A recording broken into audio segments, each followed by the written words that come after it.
Hey guys, so I was just having a lot of fun there checking out some of my favorite all-time classic rock solos. And just as you play back, some of those are live versions, some of those are recorded versions, just as you play back, I genuinely find myself with tingles all over my body. The openings of those solos just make it, they're so powerful, they're so epic. And that led us on to this week's weekly challenge. You know, why and how should we start our own rock solos, and why do they sound so good? Okay, so this is something we wanted to unpack in this lesson. So I was going through with the rest of the guys, what's your favorite rock track? What's your favorite classic rock solo?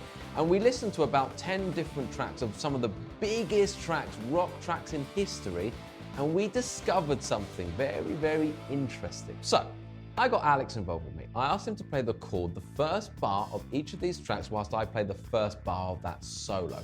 Now, I want you guys to have a good listen to this. I want you to be thinking of two things whilst you do. One, what track is this? Can you name the track, the classic rock track from that opening solo part? And two, what is the theme that joins every single one of these together? Let's have a look.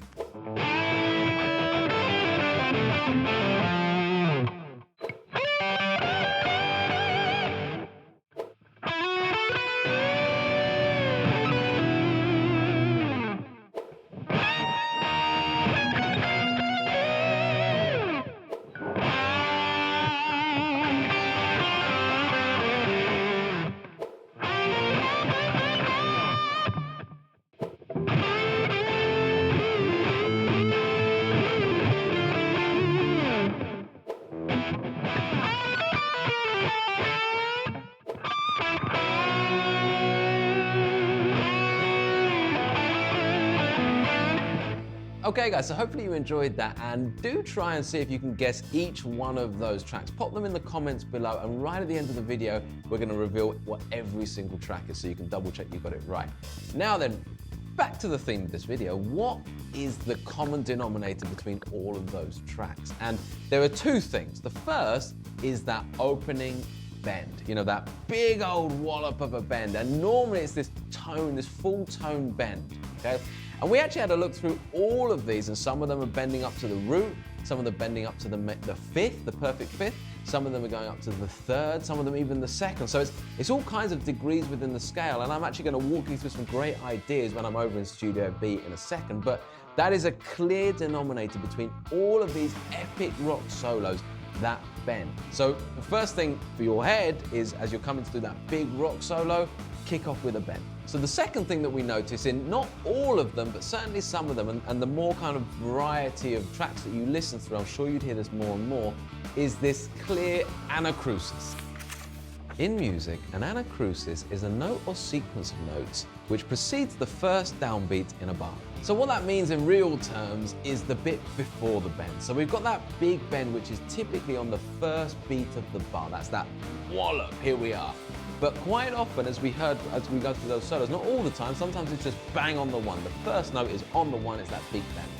But other times you get those little dribble of notes. So it's normally a little run up the pentatonic, or just maybe one note. In the case of Gilmour, like a pinched harmonic just before, but it's some little phrase or concept that just leads up to that bend that makes that bend all the more powerful. So let's move over to Studio A and let the challenge begin. All right, guys, we're in the red room, and now we're going to be doing some teaching. And the kind of challenge that I propose is for you to try out these concepts over your own backing tracks, or use ours over on the website, which of course you can get via the link in the description.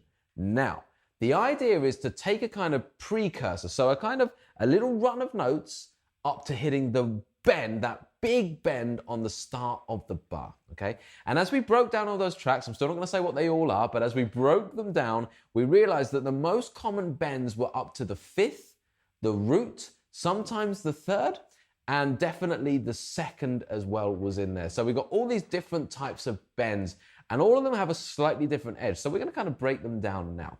So to keep this nice and simple, I'm going to do this in B, okay? So I'm just going to loop a really simple B power chord, okay? Because remember, when we're dealing with power chords, we can impact whether it's a major or minor chord. So we can kind of play around with the major and the minor pentatonic. So let's just do this kind of B. 1,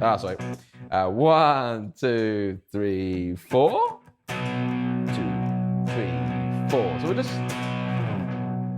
we'll just have that on loop, okay? And obviously, I'm just going to kind of lead up to the bend. So remember, the bend has got to come in on the 1, 2, 3, 4, bend, 2, okay?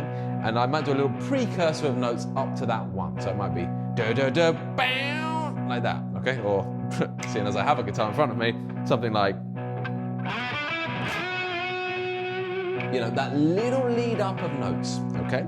Now, what I want to just say first is we're going to be basing this all around the pentatonic scales because, again, that was another big kind of common denominator between all of them, that kind of pentatonic boxes, okay? So we're very much using box 1.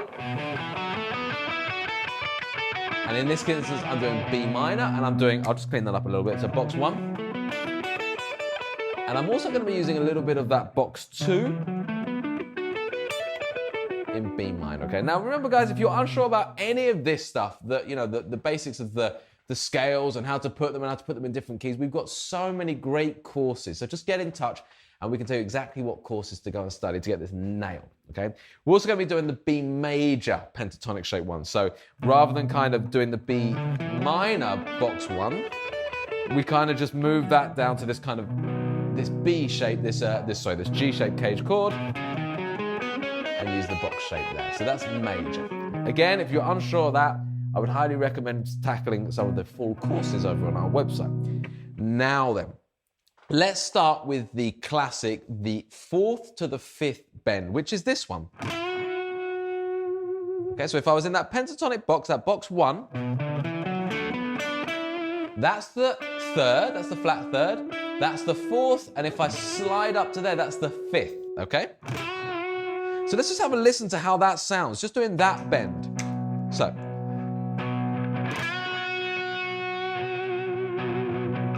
Just sounds great. You can hear that in so many solos. You can play around with the vibrato on top of the bend.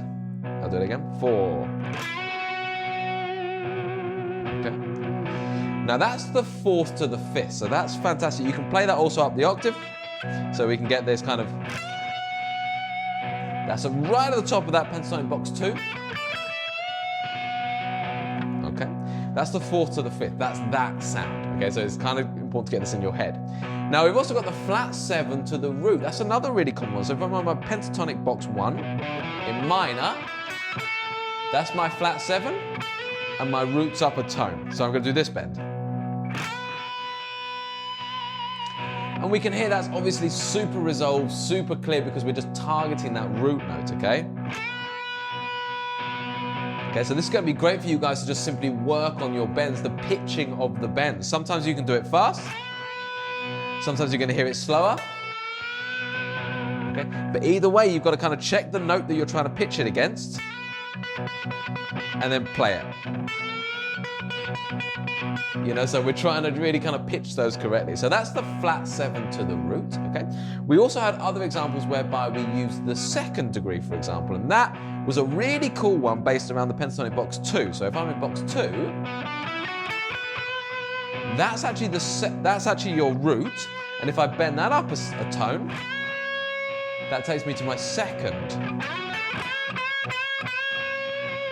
Okay, so that's another really, really cool one. Okay, so let's just play with those 3 first. So let's just put that on pause for a second. So we can just play around with those 3 first. They're great places to start your rock solo. The only thing we want to add to them is we want to add that little build up, okay, before we get to it. Okay, so for example, something like that. It doesn't really even matter what the notes are. It's just a little flowy just before you get to the bend, just to almost lean into that bend rather than just be such a shock, okay? So, for example, nice simple one here is just going through. I'm going to hit that 4th degree to 5th degree, and I'm just going to go through my pentatonic box as I get to it, okay? But remember, the bend is on the 1. The bit before that comes in just before, in the bar before. So it'd be like 4 and 1, for example. So let's just go for here. 1, 2, 3. Doesn't have to be 4 and, it can be anything. It can be quicker. It can also be more notes, so it could be something more like this. So if you go 1, 2, like that. So you see, I've kind of filled that out a bit more. I might descend down to it. Whoa, okay, I've just watched that back, and it was hot. It was hot today. It was actually the hottest day of the year when I was filming that, so just ignore that. I apologize for the sweat. It is going to get worse as the video goes on, so let's just all take a deep breath and just crack on. 1, 2. Or maybe less notes, so 1, 2, 3. Okay. Either way, it's just this concept of just playing a little flurry of notes and hitting that bend on the root. So that's what I want you guys to practice, okay? And you can do that with all those different degrees. So that was the 4th to the 5th, which sounds great. Let's try the same thing. I'm going to play around just using the flat 7th up to the root, which you'll always find in that pentatonic box 1. So 2, 3. Okay, or I might do something a bit more fiddly. Okay, or maybe even simpler, just a simple. Getting my pitching right. So again, loads of different ways, loads of different beats within that previous bar, and then hitting the bend on the bar. Okay, let's try it with that 2nd degree. So that was moving up into that box 2, and hitting this note and bending it. Okay, so again, I'm going to kind of move into it first. 2, 3. Again, 1, 2. It doesn't matter what you do, it's just that you kind of work up to that bend, okay? So that's really what I want you guys to practice. And the only other one I want to throw out at you just to have a bit more fun with is in major. If you're playing with something in major, so this is a B power chord. So we can just as easily play B major over the top of this, okay? And in that instance, as I said, you can do your B major pentatonic box 1. And if you do that, if you bend here, which was in B minor, that's actually your 4th to 5th. So that same bend that you're very used to doing is actually going to be bending from the 2nd to the major 3rd in major. Have a listen to the sound difference.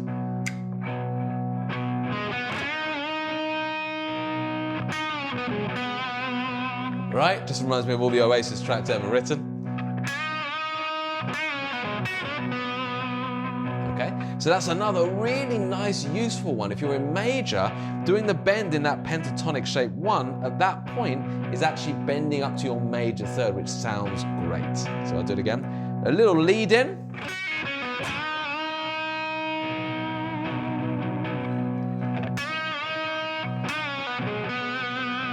Okay, so loads of ideas there. And this weekly challenge is all about getting you to try this out for yourself, okay? Get up a backing track. Remember that we got one over on the website that you can have a play along with and try, but there's plenty on YouTube as well and plenty more than that on our website.